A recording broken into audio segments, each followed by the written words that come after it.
Start your morning with substance, not snacking. There's a story behind that. This is your daily message from Chad number 866 to upgrade your mental game today by telling yourself a better story. Because the most important story you hear is the story you tell yourself. And this message is dedicated to Cal Newport. Here's the upgrade. When you read, you are sharpening your mind by forcing it to meditate and expand.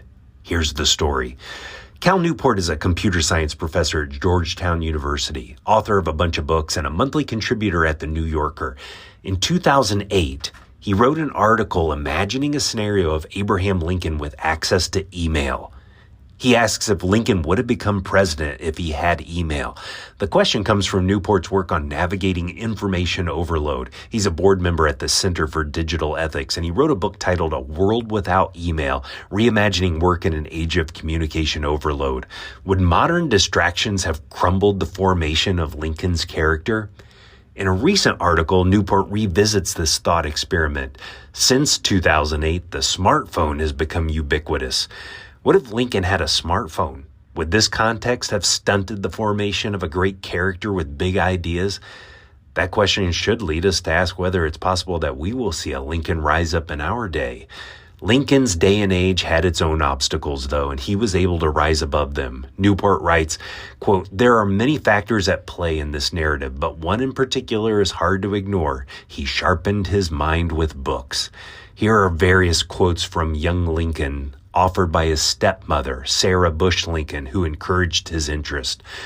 Quote, "While other boys were out hooking watermelons and trifling away their time, he was studying his books, thinking and reflecting. Abe read all the books he could lay his hands on.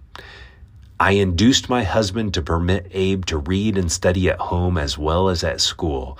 We took particular care when he was reading not to disturb him. We would let him read till he quit of his own accord," end quote.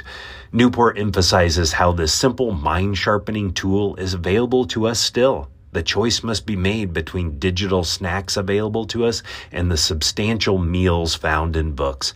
As we've been highlighting Hal Elrod's 6 practices in his morning routine from his book, The Miracle Morning, reading is the 5th practice in the letter R in his SAVERS acronym.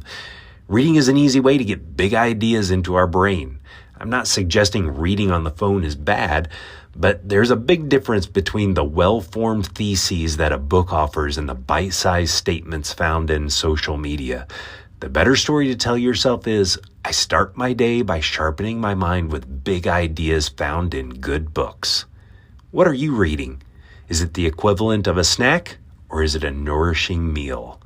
Tell me a story of the power of reading habits to fromchadsmith@gmail.com.